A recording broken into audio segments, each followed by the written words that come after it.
Bienvenidos, soy Rui Arroyo, estáis escuchando Charlas Adictivas, un podcast sobre adicciones con los mejores expertos y adictos en recuperación. Bienvenidos a Charlas Adictivas, episodio 61. Tenemos a Maximiliano Calvo, cantante, músico, compositor, también actuó de pequeño, de Rosario, Argentina, madrileño de adopción, y lleva lo más destacado, que, bueno, por lo menos lo que yo más valoro son los 2 años y 4 meses que lleva sin consumir, ¿no? Que ahora nos va a contar. Agradecimientos a la Fundación Agua Viva, que es la fundación que financia y que gestiona el Centro de Tratamiento de Adicciones en Montenegral, en Cádiz. Llevan más de 30 años tratando adicciones y adicciones de la zona, ¿no? Digamos, complicadas. Saben lo que hacen, es un sitio estupendo, echar un vistazo. Withon CrossFit o Cross Training, que son el grupo con mayor número de socios de Europa. Es una modalidad de deporte que te sienta fenomenal física y mentalmente, y además una empresa ejemplar, que yo tengo la suerte de conocerles por dentro, y es gente muy buena que colabora con proyectos como la ayuda contra el cáncer y contratan empresas, o sea, servicios de gente con discapacidad y demás. O sea, son unos fenómenos. Menciones a un par de proyectos de unos amigos, ya que estamos. ¿Dónde está esto? Mira, Maximiliano, ya que estás tú aquí, te he traído este regalo. Vamos, regalinchi, amigo, bien. Jimmy Lice es un proyecto muy joven de aquí de Madrid, de ropa chula, sí. Qué bien. Tú tienes un estilazo. Empezamos pero para el hacer programa. deporte, sí. Muchísimas gracias. Qué bueno. Gracias a ti. Ahí va. Gracias. Te va a quedar muy bien. Lo voy a dejar aquí. Venga. Y luego me lo llevo. Así haces deporte. Y a Belros, también, mi amigo Gerardo, esto con medida, ¿no? No hay que volverse loco con los caramelos, pero Belros es una gran empresa española de Valencia. Y gracias, Gerardo. Maximiliano, bienvenido. ¿Cuántos sponsors? Bueno, amigos. Me encanta. Sí. Mientras hablabas, veía que tenías un libro de Escotado. Digo, ahí me encanta.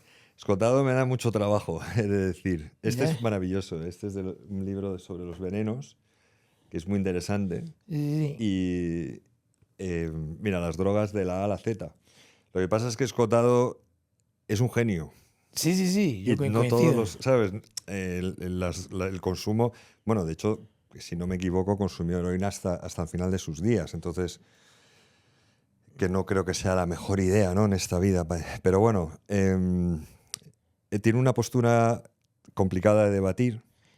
Sí, pero Entonces, me divierte que lo tengas ahí. Siento, sí. porque al final creo que yo también, cuando en mi tiempo sobrio, he aprendido a que hay ciertos escritores que me gustan, que son bastante destroyer y está todo bien, ¿sabes? No sé. Bueno, sí. Como que al final no necesito especialmente ser el protagonista, ¿sabes? De las novelas de, no sé, de Houellebecq para molar, ¿sabes? Ya. De hecho, muchas veces toda esa tristeza que había en esos personajes, pues yo me la atribuía a mí, ¿no? A mí me llevó mucho a consumir esta sensación o este imaginario mío del poeta maldito y de que todo el mundo está en mi contra, y la soledad y tal, y la lluvia. Sí, Bukowski, yo tuve una época con 20 y pocos, que tampoco creo que si te pillan una mala época empiezas a justificar, ¿no? Te ves como identificado a lo mejor con esas personas así que consumen. A mí me gustó mucho Chuck Palahniuk, que era más reciente, ¿no? Pero sí, este tipo de escritor maldito. Claro, que está ahí. Que defiende el consumo, ¿no? Claro, bueno, Limonov, ¿sabes? Todos esos locos. Pero yo, sí. Claro, a mí me pasó, o sea, mi principio, creo que lo que más intenté como desterrar de mi vida era como el manual del rock and roller, ¿no? Del rockerito. Porque al final, al mismo tiempo, tú, cuando empiezas a hacer música o sueñas con ser artista, ¿no? Al final lo que más sueñas es ser libre, ¿no? Y creo que al final te viene un estándar, ¿no? Como como una especie de como un formato. Un formato, sí. Un molde, ¿no? Claro, un molde, eso. Un molde del rockero, ¿no? Y tú tienes que... Y yo soñaba con morirme a los 27, como Morrison, ¿sabes? O como Hendrix. Joplin. Claro, luego Amy Winehouse. Claro. Y Kurt Cobain. Sí. Claro, y al final a mí me invitaron después de la gira de Centros, que hablamos de eso si quieres, me invitaron a una fundación a dar una charla con unos artistas jóvenes que tenían mi misma edad casi, pero parecía. Bueno, no sé, fui ahí. Y por hablar un poco de lo que estábamos haciendo con la gira de Centros. Y yo justo me había comprado un libro de notas de suicidio. Joder. Sí, y estaba la nota de suicidio de Kurt Cobain. Y empecé leyendo la nota de suicidio de Kurt porque me parecía muy buena, porque digo, joder, es que hemos enaltecido, que en los documentales queda muy bonita, pero detrás de Kurt hay un pibe que está sufriendo mucho, tío. Esa nota de suicidio es un bajón. Y los que hemos pasado por algo bastante similar, sabemos que no está nada bueno, que no molan. O sea, como que siento que es eso que hemos normalizado de ay, mira, qué atormentado está y por eso hace esas canciones. No, ahora tendríamos a Jim Morrison y tendría a Kurt, y ¿sabes? Y estarían haciendo unos discazos. Bueno, ¿sabes? como están Robert Plant y Bueno, Jimmy Page. Yo coincidí con Jimmy Page es que fue muy curioso, en una convención sobre adicciones en Londres. Y yo en mi vida me acercaba a un famoso a pedirle o molestarle, pero es que era Jimmy Page.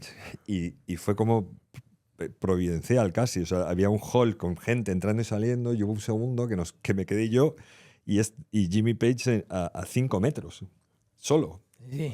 Y entonces, claro, dije, bueno, pues mira, Hombre. Me acerqué a saludarle, a darle las gracias y le dije, yo con 14 años empecé a oír tu música y me ha acompañado siempre. O sea, fue como la primera vez que me... Claro, previo a Jimmy Page había oído a Bon Jovi, creo. Bueno. ¿Sabes? Pero mira John Bonham, baterista de Led Zeppelin. Sí. Pues, murió con 40, ¿no? Claro, y al final, 39, tío, sí. yo empecé tocando la batería y era el baterista que más... Es que a mí locura, o sea, yo ya obviamente lo cogí ya muerto, pero que digo, joder, es que era un tío que a mí me cambió la vida, ¿sabes? Yo escuchando todo eso y al final, no sé, no mola morir, ¿no? Como digo. No, claro, y entonces, digo, al final... luego, antes de tiempo. Claro, ¿sabes? pero sí, que yo qué sé, no sé, el tiempo lo marcará Dios o quien sea o tú, no sé. Pero a lo que me refiero es que no es necesario, ¿sabes? Como que si yo siento que detrás de eso que hemos enaltecido, de lo cual yo me he comido el flash, ¿sabes? Y para ser tan guay como eso, hay un montón de dolor, ¿sabes? Porque no sé, siento que a mí me costó mucho volver a hacer canciones limpio. O sea, me dio mucho miedo. Entonces la hoja en blanco, ¿sabes? Toda esa parte es una parte muy grande, porque al final uno se acostumbra a esa cosa del psiconauta, ¿no? ¿Sabes? Las puertas de la percepción, no sé qué, la enseñanza de Don Juan, ¿sabes? Y piensa que está en un viaje místico.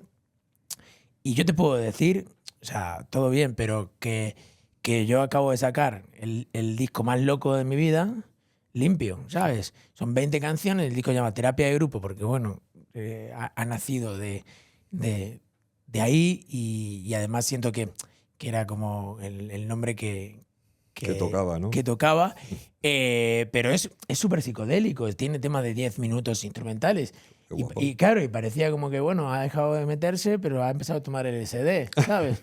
y al final es simplemente la química de mi cerebro que mola un huevo, ¿sabes? Y punto. Y al final es como, estoy haciendo el disco más loco que he hecho jamás, porque bueno, pues, yo estoy loco y porque me estoy abrazando mi locura y está todo bien. Bueno, es que la vida se puede definir como locura porque es muy compleja. Claro, la vida es súper loca. Y de vez en cuando lees alguna noticia de estos de nanopartículas entrelazadas y que no soy capaz de comprender, pero claro, dices, pero si es que en realidad las moléculas están compuestas de átomos que son prácticamente vacío.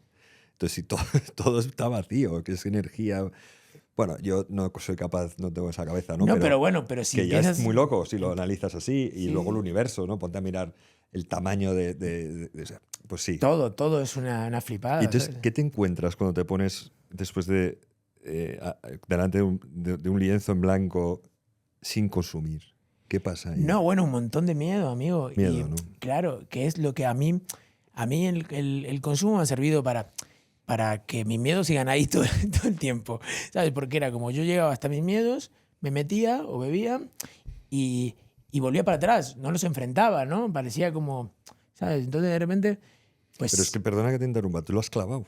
O sea, tu consumo hacía que tus miedos se permanecieran. permanecieran ahí. Entonces yo llegaba, pum, se me paralizaba el miedo, me metía y yo pensaba que eso tal, pero es que me daba vuelta y no miraba para atrás, no miraba para el miedo y volvía para donde había empezado y volvía de vuelta para el miedo. Y cuando llegaba el miedo era un gigante, era aún más grande incluso, ¿sabes? El miedo entonces, sin consumo, ¿no? Claro. El miedo, no el miedo con consumo, y entonces me lo metía y entonces volvía para atrás. Hasta que en un momento yo lo que entendí cuando estaba en el centro, que me tenía un montón de miedo a mí, ¿sabes? Claro. Que me caía un poco, que me caía mal, tío. Regular, ¿no? Claro, me caía regular y dije, bueno, claro, es que todos estos miedos, toda esta movida va a venir conmigo a donde me vaya, ¿sabes? Yo me fui de Argentina a México, de México aquí y tal, típico escapando, pero esa tormenta iba conmigo a todos lados, ¿sabes? Estaba Sí. aquí, arriba.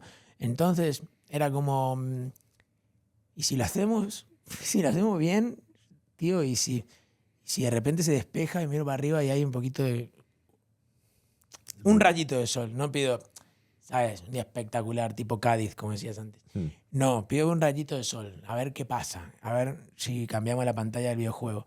Y claro, y siento que para mí dejar de consumir es enfrentarme a mis miedos más grandes, y uno de ellos era como... Hay una concepción también ahí de tal vez no eres genial, tal vez no eres la hostia, ¿sabes? Tal vez si no consumes eres un pringao y te sientas y no te sale nada y no compones más, no haces más canciones, no molas. Yeah. ¿Y qué pasa ahí? ¿Sabes? Bajón.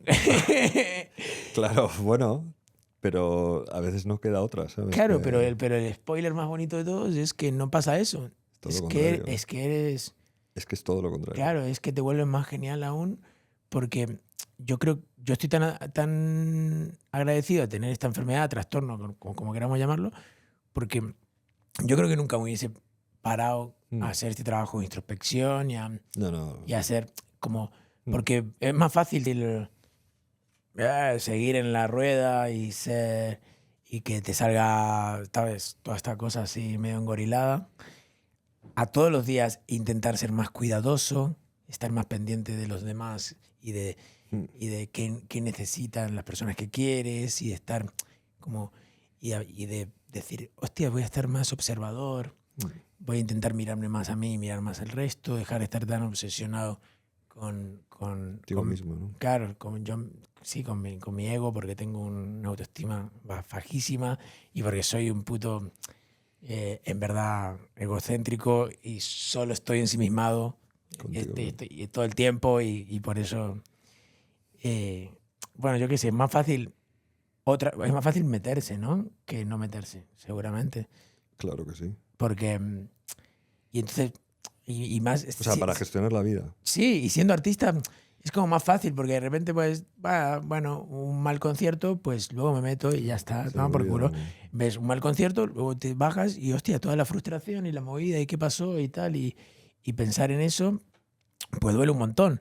Te puedo decir una cosa, yo desde que no me meto, no he tenido un mal concierto, he tenido conciertos que no han salido como yo quería, pero ahí empieza a aparecer esta cosa que te dicen los centros, ¿no? Del control, que lo que escapa a nuestro control te da muchísimo miedo, y volvemos al miedo y dices, ya está, bueno, no ha salido como yo quería. Eso no quiere decir que esté mal, la vida no es como yo quiero. Claro, es la norma. Eso, claro, pero eso no quiere decir que esté mal.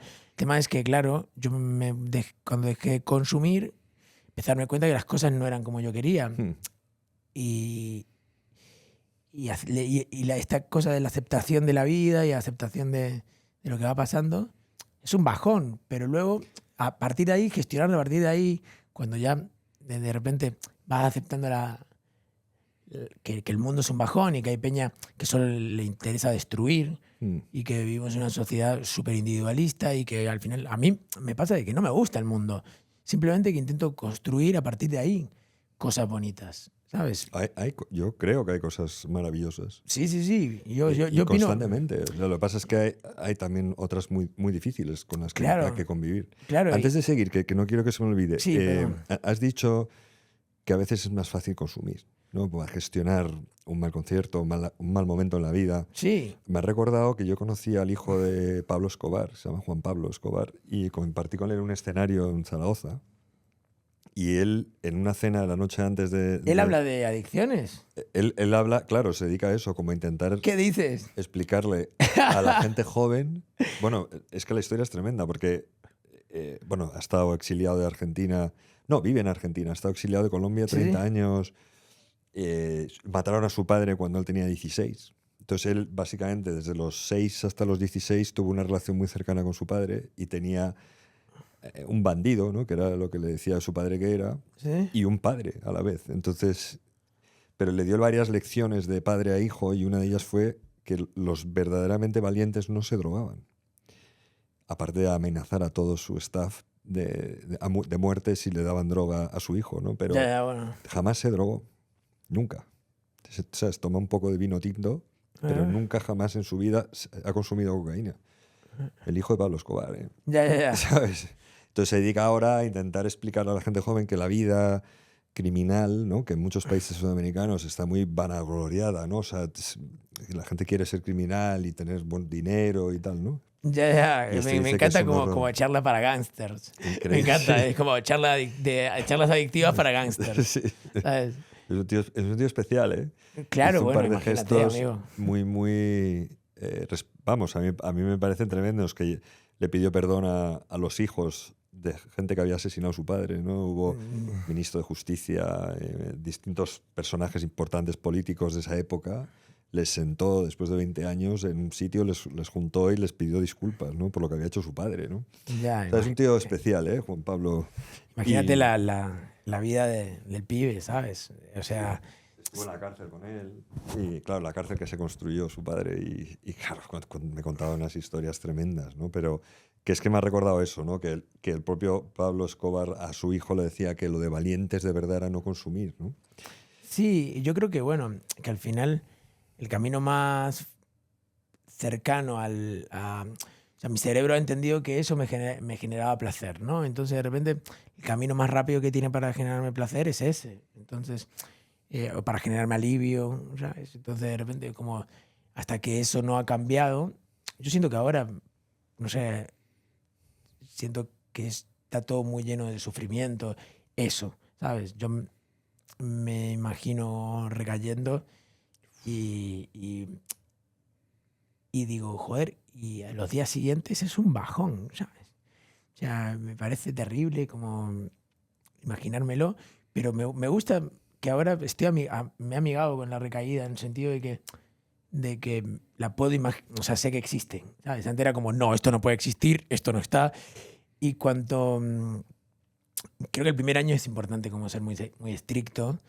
Yo fui como muy, ¿sabes? Así, porque luego tenía los conciertos, porque yo el tratamiento que hice, pues estuve 3 meses y medio más o menos en el centro de Jerez, encerrado ahí y tal, en Monte Alto.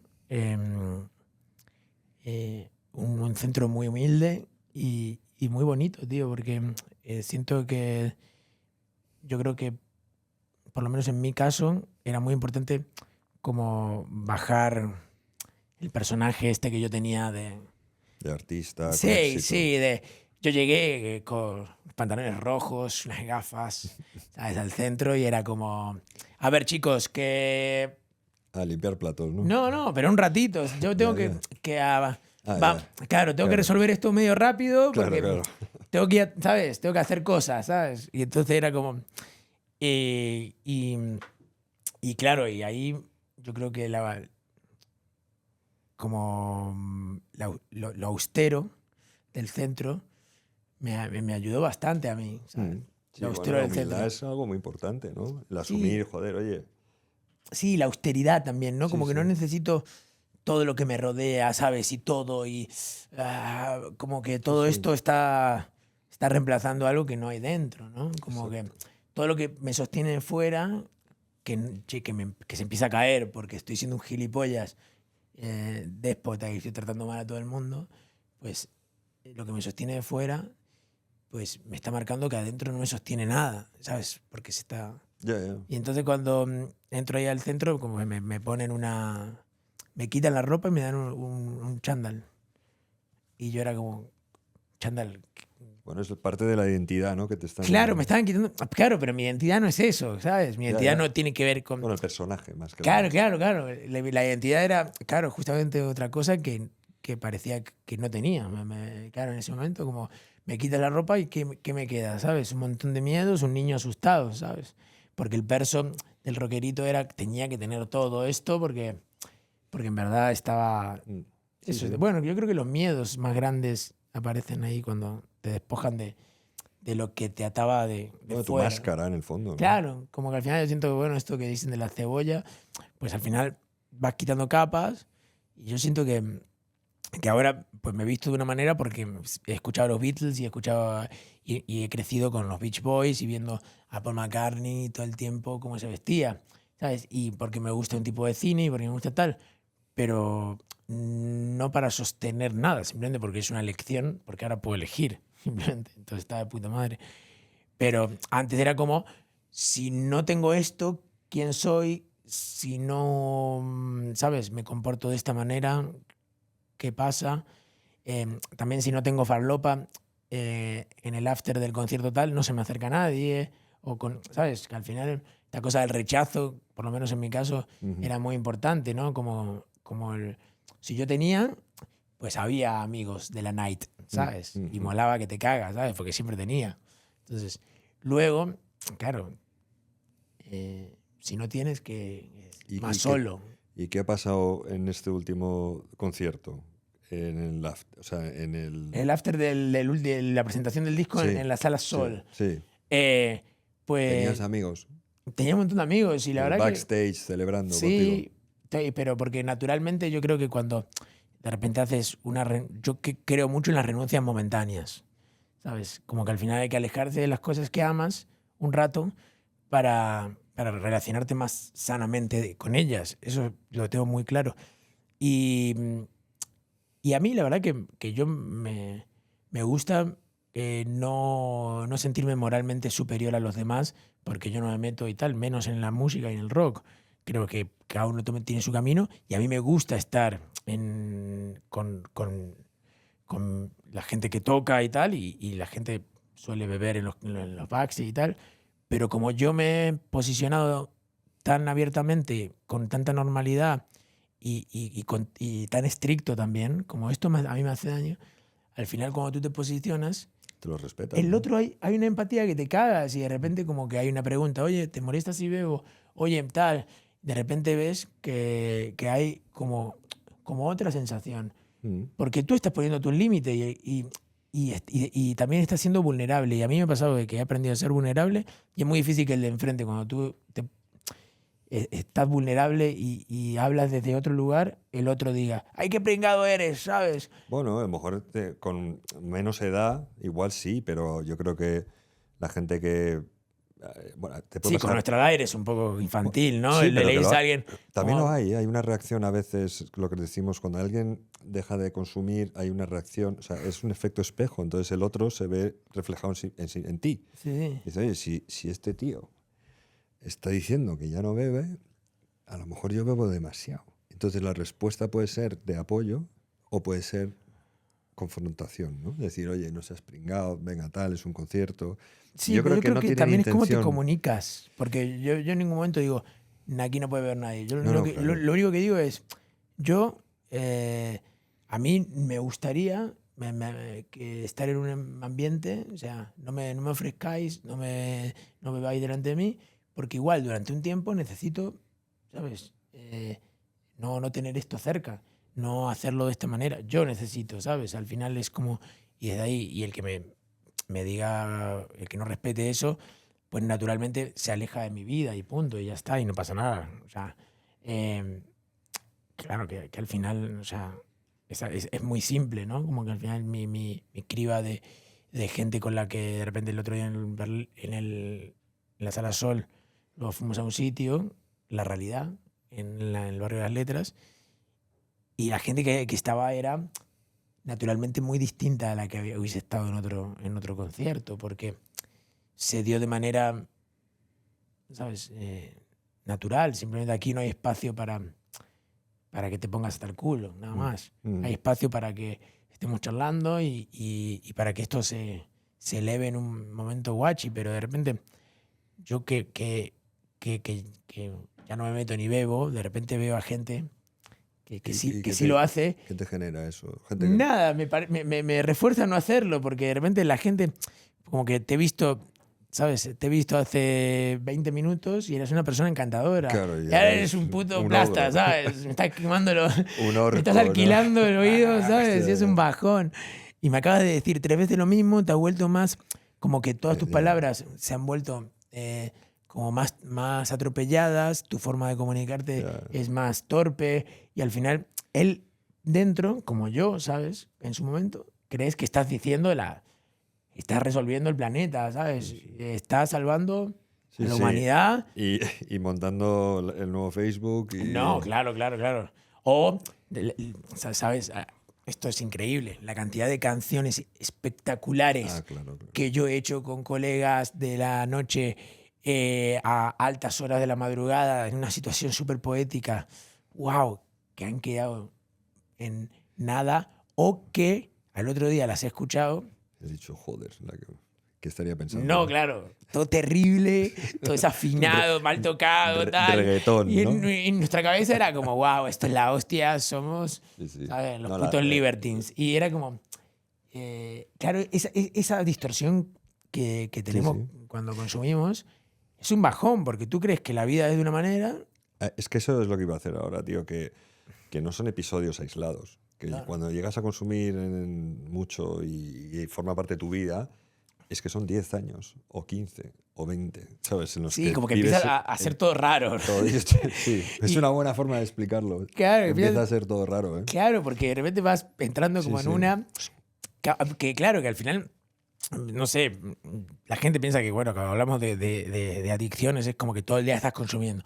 No, pero de repente hay peña que, o sea, yo qué sé, te la pones un fin de semana y luego te la pones el otro y luego te la pones el jueves y no sé cuánto tal.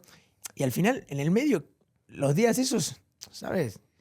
Son raros. Estás en una sensación de nebulosa medio friki. Te arrastras. Que claro, que al principio mola un montón. Cuando tú empiezas a beber y tal, yo la primera raya que me metí. Pues, ¿Qué edad tenías cuando empezaste? Yo tenía 17 y me la metí con uno de mis músicos favoritos. No voy a decir quién, evidentemente, pero... Paul McCartney. No. No era... No, sería argentino. Sí. Bueno, es que en Argentina yo aprovecho para decir que yo fue donde empecé a drogarme de verdad. Con 20 porque... y pocos. Porque parecería que la gente con onda... ¿Sabes? Tenemos una escuela ahí, bueno, Charlie, ¿sabes? Que los rockeros, o sea, Charlie es para mí Dios. Pero claro, su vida, pues... Es heavy, Claro, y el rockero argentino yo creo que está muy... Idolatra esto, claro. Sí, esa vida, y yo crecí con eso, ¿no? Andrés, ¿sabes? Aparece eso. Pero Andrés ahora lleva un huevo sin consumir, ¿no? Sí, bueno, no lo sé porque... Lamentablemente, pero vamos, que nadie dura mucho. No fui su amigo y ahora, por suerte, no soy su amigo. Porque no, creo que no nos llevaríamos bien con las declaraciones que va haciendo últimamente, lo cual es una lástima porque sus canciones me encantan. Ajá. Pero creo que claro, que hay una escuela ahí de lo que decíamos antes, el manual del rockerito, que al final hace como que sea cool. Pero bueno, últimamente hay un montón de mis amigos, ¿sabes? Que tocan y que les va muy bien. O sea, los indios, conociendo Rusia, los chinos, el zar. Es toda peña que está cambiando ese formato. Que ya no piensan como antes, ¿no? Bueno, claro, es que, ¿sabes lo que pasa? Que no es tan destroyer, ¿sabes? De repente son pibes que hacen música desde otro lugar. ¿Qué decías, perdón? Que la gente, joder, tenemos muchísimos ejemplos que la gente se muere. Ya. ¿Sabes? Y dices tú, oye, era un magnífico músico y un encantado de persona. Sí. Y vemos resultados de consumo de sustancias, ¿no? Y otra cosa es que, claro, Argentina es un país que está muy cerca de los productores. Entonces, claro, la accesibilidad a la cocaína es tremenda. Sí, pero que bueno, Europa también. es más cara. Yo también la he tenido muy accesible. No, en todos lados. En Madrid y está muy lejos de no sé dónde. No, sí, Madrid, o sea, España está dentro del top 3 del mundo. Sí, el otro día me compré un libro que lo perdí, es una lástima, pero un libro pequeñito que se llamaba Una rayita. Lo tengo ahí. Sí. Que es rosa, ¿no? Un libro rosa. Sí, rosa. No recuerdo el autor. Y me lo puse en mi abrigo, porque era pequeñito y tal, y duró 2 viajes en autobús y no sé dónde lo dejé. Si alguien lo tiene, si alguien lo encontró, que lo disfrute. Eso te iba a decir. Que lo disfrute. Los nuevos músicos. O sea, a ver, yo lo que me parece interesante es que la gente joven que nos pueda escuchar y que a lo mejor tiene esas tendencias creativas, musicales que tenías tú, ¿qué te dirías tú a ti mismo si ahora tuvieras 17 y estás empezando a tocar y aparecen los músicos y aparece esa imagen de ti mismo en tu vida creciendo siendo músico? Sí. Bueno, yo... Con el tema de drogas, ¿no? Sí, sí, claro. Bueno, yo le diría que experimente en base a que sepa que es un juego peligroso, ¿sabes? Porque jugar al psiconauta mola que te cagas. Pero ¿qué pasa si te quedas ahí, ¿sabes? Enganchado. Si de repente todo tu organismo está disponible, ¿sabes? Para que ese parche emocional, o que es la droga, cuaje perfecto contigo, ¿sabes? Cuaje perfecto, entiéndeme, que entre donde necesita más seguridad o lo que sea. Al final es un bajón con el tiempo, ¿sabes? Bueno, sí. Sin más. O sea, yo no me gusta demonizar la experimentación, porque creo que al final a mí me ha llevado a quien soy y abrazo quien soy, pero me parece que hay que informar, que puede ser que el comienzo esté de puta madre, pero luego, ¿qué pasa? Luego hay un sufrimiento y sobre todo hay como una cárcel que uno mismo se hace, que es horrible, ¿sabes? Que está llena de oscuridad o sea, que no mola nada, ¿sabes? Al final, yo creo que cuanto antes te enfrentas a tus emociones, cuanto más joven eres, seguramente más las vas a controlar y más vas a entenderlas cuando pase el tiempo. Yo llevo simplemente 2 años, ¿sabes? Intentando entender mis emociones. Creo que ahora puedo llegar a tener una leve sensación de que cuando me llega alguna emoción, recibirla, saber qué me está pasando. Pero me hubiese encantado que me pase esto a los 15.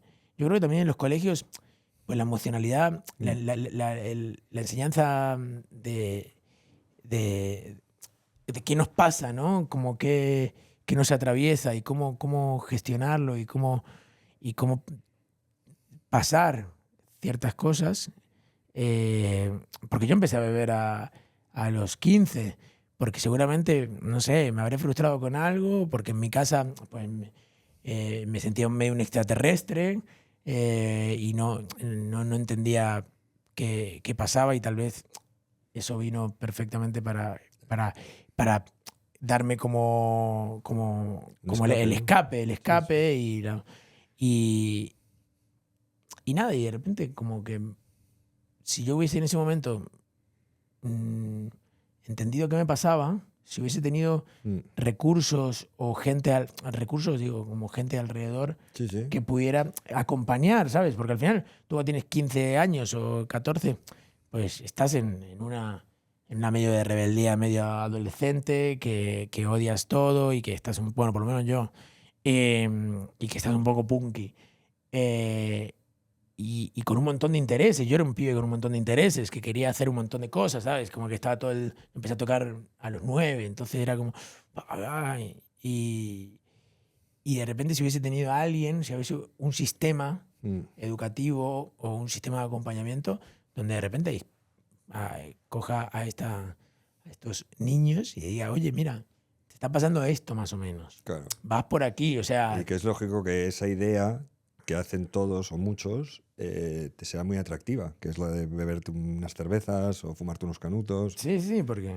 Y luego, una vez ya lo experimentas y tienes las sensaciones positivas, digamos, del principio, como que encajan, ¿no? Y claro, es una encaja putada. perfecto. Y eso, claro, a los que somos adictos, eso ya hay que sacarlo luego como un parásito, ¿no? Pero, sí, sobre todo porque como que coge un lugar en tu vida. Un protagonismo tremendo. Claro, sí. como que haces eso, ¿sabes?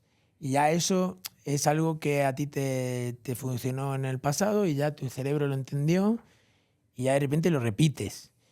Y no te has dado cuenta y tú pensabas que era súper mega interesante y súper mega cool original. y sofisticado y de repente eres un pringado que está repitiendo el mismo molde. O sea, tú te querías separar de tus padres, del molde de tus padres, del molde de una sociedad gris y... ¿sabes? Mr. Anderson. Claro, y fordista y todo y tal. Y de repente te metes en otro molde, que es un molde que es mucho más peligroso porque te promete una libertad ficticia muy, muy, muy loca. Y al final estás súper encarcelado. A mí me pasó de que el verano pasado estuve en un festival y me ofrecieron, nunca me habían ofrecido, pero un pie que no me conocía, ¿sabes? En un festival como público. En un festival como público estaba yo, un teclista que tocaba conmigo, muy amigo, y de este lado hay unos pies que sacaron, ¿sabes? Y estaban consumiendo. Y el tipo me hizo así. Yo le dije que no. Un tipo que en el público, ¿no? Que no me conocía, que no sabía nada de mí. Y él pensaba que eso era como... Buen rollo, ¿no? Sí, Oye, como mira, guay. Claro. Pero yo le dije que no. Y el teclista este que estaba a mi lado me dice, amigo, qué bien te sienta decir que no. Y nos dimos un abrazo y fue tan bonito porque me di cuenta de que tenía la posibilidad de elegir, que no lo había tenido, ¿sabes? O sea, o que por lo menos no lo había experimentado. Siempre era como yo tenía la sensación ficticia de elegir, pero algo estaba eligiendo por mí todo el tiempo, ¿no? Y al final eso estaba muy lejos de ser libre y de ser la persona que yo quería ser. En vez ahora, pues, a partir de aprender a decir que no a las cosas que entiendo que me hacen daño, pues no solo me pasa con la droga, sino con cada espectro de mi vida, de que empiezo a elegir qué me hace bien, qué horarios prefiero, qué gente prefiero, si empiezo un proyecto, de qué manera quiero empezarlo. Bueno, ser selectivo, que es claro. lo que antes dejas de ser con el consumo, que al final vas en automático, ¿no? Durante muchos años. Claro, y que es un bajón estar en automático, porque no te enteras de nada. Lo que decíamos antes, ¿te acuerdas? Que era como cuando te estás trabajando, pues no te enteras mucho de qué está pasando, ¿sabes? O sea, puede ser que tengas la sensación de estar divirtiéndote, pero yo no sé cuánta gente sale una noche, se pone hasta el culo y al otro día se acuerda de la movida. Bueno, es que hay un momento muy jodido de definir, que es en qué momento deja de ser esa sensación divertido, agradable sí. a, hostias, ahora ya es un alivio, no necesito hacerlo. Sí. O sea, el placer y el alivio son muy diferentes. El alivio necesitas tomar algo para estar aliviado y lo otro parece que te enseña el consumo, pues es una pincelada de una forma de ser, de un mundo, de gente, de sensaciones. Pero en el momento en el que te enseña eso, que parece lo más cercano al cielo, ¿no? A otro planeta, de repente coge un giro 180 grados hacia abajo, ¿no? Y ya empieza esa oscuridad, esa falta de libertad, esas sensaciones negativas. Eso si no te pasa ningún accidente, ¿no? Que hay muchos constantemente. Sí. Pero yo creo que porque estás buscando... que el problema yo creo que parte de buscar cosas que te sostengan fuera, ¿no? Como, porque luego adentro sigue estando todo oscuro. Entonces como que la bueno, movida es claro. trabajar qué pasa adentro y que empiece a salir un poquito el sol adentro, ¿no? Y creo que con metiéndote, compulsionando con lo que sea, ¿sabes? Al final no lo consigues. Y si no te están mirando para adentro, es muy difícil que entiendas por qué sigue nublado adentro. Y eso es muy peligroso, sobre todo eh, cuando, cuando compulsionar con la historia Con- te hace estar tan disociado de ti mismo. Oye, y para que sepan, te vas al... Vuelvo un momento a tu recuperación. Sí, Vas a ese centro en Jerez, luego vienes a Madrid y conoces a Álvaro, al que le claro, mandamos un saludo, Álvaro, muy cariñoso. Y Álvaro estás en... Bermejo y de Adicciones que me recibe, me abraza Sí, es un gran tipo. y ahí encuentro una manera de recuperación muy bonita, muy desde el amor y muy desde el cariño. Y, y, y toca Álvaro una parte muy importante en mi vida que es como, está todo bien, ¿no? Tranqui, ¿sabes? Como, va, date, date tu espacio para poder, ¿sabes? No todo es necesario ya, tienes que ser el mejor en esto. Y sobre todo toca un puntito ahí que es el de la bondad, ¿sabes? Que yo no me consideraba buena persona, ¿sabes? Y eso es o sea, yo tenía como dudas si era un buen pibe, ¿sabes? Curioso. Claro, yo sentía que no, que nunca hice nada malo, o sea, en el Mm. sentido de que nunca hice nada malo a posta, ¿sabes? Como que no es que dañé a alguien, Ya, o sea, no fui en un momento demonio. claro, en mi momento en activo, simplemente yo lo máximo que hice fue alquilarle la oreja a un par en alguna Ya, fiesta ya, ya. y ser muy pesado.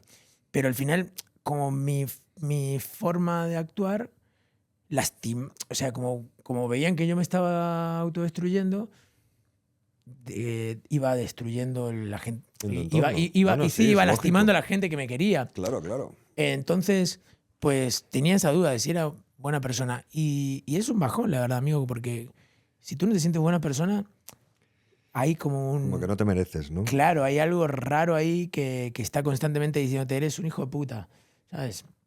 Y Sí, eso, es un síntoma del consumo, eso. claro, y eso es muy doloroso. Sentirte mala persona es feo. Bueno, me imagino que todo el mundo entenderá el concepto. Y Álvaro como que dio mucho con la bondad, ¿no? Y ahí empiezas los grupos, ¿no? Empiezas con lo que es el título de tu disco, Terapia de Terapias de Grupo. grupo, sí. Y ahí como que...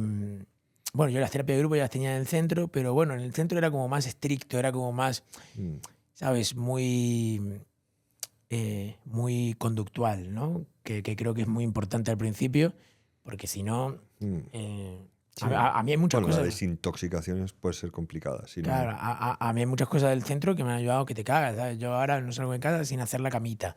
Soy súper ordenado, ¿sabes?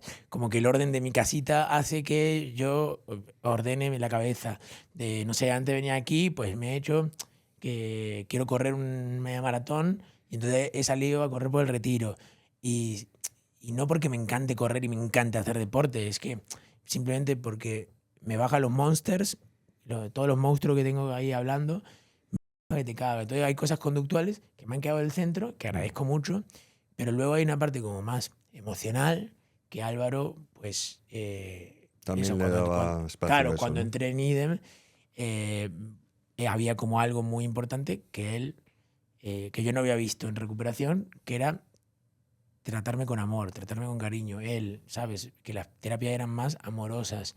Me decía siempre cuando venía alguien recaído, yo como no, has recaído porque lo has hecho mal, ¿sabes? Como, todo mal, ¿sabes? Y me ponía como muy, muy reactivo. ¿Por qué? Porque al final no quería, porque la recaída para mí era como un Ya. infierno, ¿sabes? Es Era que es un infierno, sí. claro, pero que al final, pues también estaba tratándome, como estoy tratando al de enfrente, me estoy tratando a mí, como, ¿sabes? Y entonces al final, ¿qué mensaje me estoy dando? De que si recaigo, pues no hay vuelta atrás, ¿sabes? Y que no vuelvo a este lugar. Entonces es feo cuando empiezo como a abrazar todas las posibilidades que tiene esto, es cuando más lejos del consumo estoy, porque al final me voy tratando también y voy tratando también las posibilidades de mí, como si recaigo, bueno, volveré y me volveré a sentar aquí y no pasa nada. Y lo ha hecho, ¿sabes? Como que empiezo a Sí. Bueno, ser... hay que evitarlo, ¿eh? Sí, sí, A toda costa. no, no, pero claro, Pero sí, sí, sí, cuanto entiendo. más, cuanto más me doy cuenta de que soy más bondadoso conmigo mismo y con los demás, pues me doy cuenta que más lejos estoy del consumo, ¿sabes? Y al final pensar en que hay millones de posibilidades de que esto salga mal, hace que tenga mucho cuidado de ellas, pero que no las demonice. A ver, yo creo, perdona que te corte, tu ejemplo es muy bueno para la gente joven, primero, porque no hace falta ponerte hasta el culo y tener una carrera musical, creativa, actor incluso, ¿no? O sea, cada vez más gente tiene noción del daño que hace el consumo. Nosotros heredamos de las generaciones anteriores, de referentes, iconos musicales, esa asociación con el consumo, que es nefasta, porque luego es que la gran mayoría se mueren, Ya. ¿sabes? Pero bueno, aún así, la identidad del músico va asociada a eso, ¿no? O iba asociada a eso. Y ahora hay ejemplos que, por lo que me cuentas, en Argentina y en otros sitios que la gente joven, pues oye, a lo mejor tiene un grupo de música, pero luego hace muchas otras cosas que no incluyen en drogarse y ir perdiéndose, ¿no? Entonces, creo que tu ejemplo es muy bueno. El hecho de si estás en consumo y estás sufriendo, se puede parar. Se puede hacer conciertos, se puede hacer discos, puedes Sí, estar en los backstage. Yo estuve también en el backstage de la Sala Sol. Yo creo que llevaba 4 o 5 años en recuperación y fue todo un sitio para mí porque ya, nadie sabía, menos mi amigo, que yo no tomaba nada y estábamos ahí bebiendo unas bichis. ya. Pero claro, te expones a ese tipo de Sí, sí. situaciones, ¿no? Pero que se puede, ¿sabes? No consumir, disfrutar de un No, sí, sí. concierto, se puede parar si estás consumiendo y seguir con tu carrera musical, ¿no? Sí, totalmente. Y también a eso te decía, como que yo aprendí eso porque yo me trataba muy mal. Entonces, esa creo que fue el discurso interno que yo tenía, era muy malo. Y a eso me refería con tratarme bien con las posibilidades de mí mismo, con tener un buen discurso interno, ¿sabes? Mm, Como hablarme bien, mm. ¿sabes? Que era algo que nunca había hecho, ¿sabes? Y Hablarme con cariño, ¿sabes? Siempre me hablaba como eras, ¿sabes? Eres un pringado, ¿sabes? Eres lo peor. pero esa sensación de extraterrestre, ¿crees que es el origen de por lo que te hablabas mal? Porque no encajabas con la norma. O... No, bueno, ahora me siento también un extraterrestre en ciertos ámbitos y me sigo sintiendo un extraterrestre con mi familia, Pero, pero perdona, ser un extraterrestre o un nerd, ¿no? Es algo muy positivo en realidad. La sí, sensación igual es rara o es incómoda, pero se ha visto que los nerds acaban siendo las jefes de muchos, claro, ¿sabes? claro, ¿no? O se inventan ideas, o escriben libros, o, Sí, ¿sabes? bueno, yo creo que al final hay como cuando estás buscando, no sé, tienes, no sé, te sensibilizan eso, a muy temprana edad te enamoras de la música o del arte en general, y empiezas a tener como a desarrollar sensibilidades, no sé si anómalas, pero sí como muy, Distintas a la norma. sí, distintas, sí, anómalas, puede ser que un nombre, pues al final yo veía a mis padres, que mis padres pues no tenían esa búsqueda artística y yo no entendía de dónde venía la mía, ¿sabes? Yo tenía a mi abuelo, que mi abuelo sí que me compartía una lectura un poco loca, ¿sabes? ¿Sabes? Dostoyevsky, ¿sabes? Y era como mi imagen a seguir, Ujú. que alcohólico, desde luego, claro, porque con el tiempo me di cuenta de que nunca lo recuerdo siempre con un vaso, con una copa de vino en la mano. Entonces, claro, eh, todo eso toda esa sensación de sentirte tan solo en tu propia familia que no entras en el sistema familiar o o que no te ves reflejado en tus padres, al final te da una sensación de soledad bueno, que creo que el consumo viene Y a claro, salvar. Pero creo que ahora, pues yo sigo sintiéndome muy distinto a mis padres, sin embargo, los quiero muchísimo y nos llevamos muy bien ahora, pero no tenemos nada que ver. O sea, bueno, pero... pero mola que te caga porque, bueno, me cuentan cosas del club, no sé, del campo, tal, movida, y bueno, sí, qué bien, tal. Y mola porque lo escucho como desde otro lugar, ¿sabes? Como no es, qué distintos son mis padres, no son nada que ver, voy a ser distinto que ellos para siempre porque tal, no, ni justificándolos. Pero creo que eso es porque me estoy tratando mejor a mí y intento y eso es un reflejo de tratar mejor a mis padres, a la gente que quiero. Y creo que eso fue un poco lo que me dio Álvaro, de intentar tratarme mejor y tratar mejor a los demás en consecuencia, porque al final como me hablaba era como hablaba a los demás. Y eso mola bastante. Creo que al final de esa manera también me relacioné con la música, con el arte, con bondad. No es necesario ser el más elocuente, ser el más, ¿sabes? Porque hay una cosa, ¿no? De la adicción que quiere ser el más. Sí, nunca es suficiente. Nada, claro, ¿no? Como yo ahora presento un disco y ahora quiero... ¿Qué voy a hacer?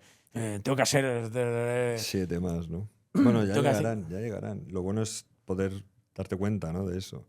Yo creo que eres único y a mí me ha encantado tenerte. Le mandamos un recuerdo a tus padres, un saludo, si te parece. Sí. A toda Argentina, nos siguen muchos de Argentina. ¿Sí o qué? Sí, yo creo que les interesa los temas de psicología, las adicciones. Sí. O sea que somos hijos del psicoanálisis, creo. Claro, no, en Argentina hay el origen, ¿no? De muchas formas de interpretar la cabeza humana, que esto es un misterio todavía. Misterio, ¿eh? Pero qué divertido, ¿no? Que sí, desde cuando luego. Yo siento que mi momento más divertido de la vida es ahora estando limpio.